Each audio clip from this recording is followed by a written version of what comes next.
telling me about a chap before who puts loops and things on these things. Who was the chap? Oh, the tambour type thing. No. Oh no, but he looped things and stuff. Oh, yeah. He's the unpronounceable fiddle player. Yeah, and he, but there's a lot of contemporary. Oh yeah, yeah. Within the trad scene, there's a lot of very innovative contemporary players breaking a lot of rules as such, which is great, and there should be more of it. There will be, but from like a really trad point of view, which I'm more at home with. Things like the sing-alongs aren't really there. They're purely tunes without words. Right, okay. And so you can have, usually you have your set, like 3 songs usually. Usually, maybe, or like they're either repeated twice, sometimes 3 times, if there's newbies in the crowd and you want them to learn. But you'll get a set, bit of a break, set, bit of a break.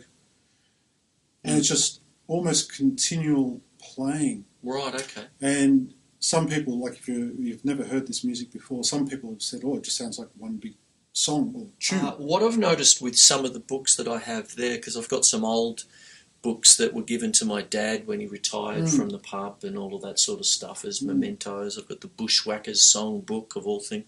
They started up at the pub as well back in the 70s when I was that big and all that. And I noticed so many of those tunes are in what we call ternary form. It's the A section, B section, back to the A section. Yes. So I've always thought, well, that must be part of the set for the dance, I suppose, or whatever it might be. I'm a bit vague on this, as with everything.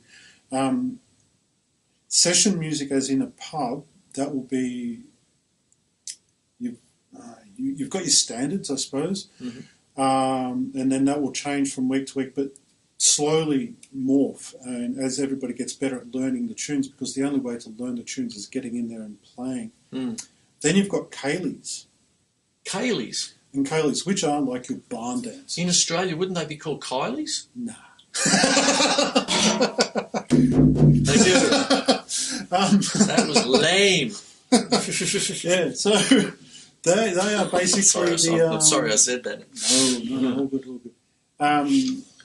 Yeah, they are what most people would be familiar with as a barn dance. Yeah.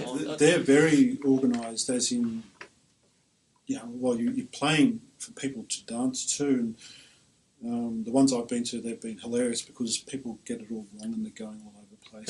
Great fun. But that's part of the deal, isn't it? Oh, it is. A friend of mine, David Brannigan, who I've mentioned to you before, and he was in a central part of the pub, the Dan O'Connell Hotel, when the folkies started there in the late 60s and all that sort of stuff.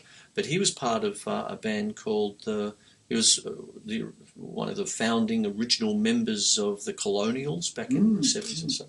But he did a lot of work with exactly that, with a band called the Shenanigans. Have you heard of them? No. Sort of thing? Excellent. I didn't know about them either, because that's when I went off into my rock and roll and all that sort of stuff. So I went that way. I very much feel like I'm a bit of a prodigal son who's come back home, sort of thing, if you know what I mean with all this, because it's where I grew up. But that's exactly how he would describe it, sort of thing. When I was down there at Christmas down in Tassie, where he lives now. And he would talk about dances and doing this and the other, and he's doing sea shanties at the moment. Excellent. Sort of thing, So he's like a walking, how would you put it? A walking history book. Yeah. As far as that, because he searches out old songs and all sort of tunes, sort of thing.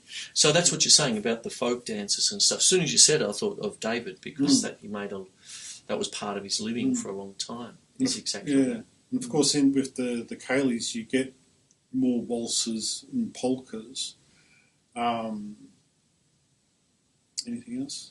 But I suppose we should explain polkas and waltzes.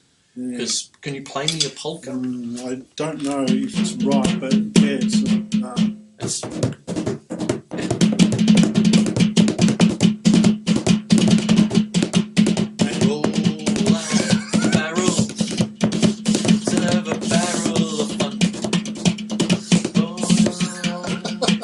that's how I know a polka, because I used to have to play all that stuff at weddings and stuff like that. Yeah. So, things like that. It's like a circus beat sometimes. The thing that I find that I peeve everybody off with is I make reference to if you are a heavy metal dude and you're going down the track of speed metal, death metal, and you've got to get to know your blast beats, which is that. I think it's a polka. It is. It is actually. It's oh, the barroom. Let's have a barroom. No, can't do it. Not that fast. Not that fast. But that's that in a waltz. So a polka is really just a. Do you think of it as in quavers, like 1 and 2 and 3 and 4, and 1 and 2 and 3 and 4? Is that how it's normally? That comes across like a gallop, doesn't it? Yeah. Actually, because of my age and growing up with heavy metal, it is a gallop. Okay.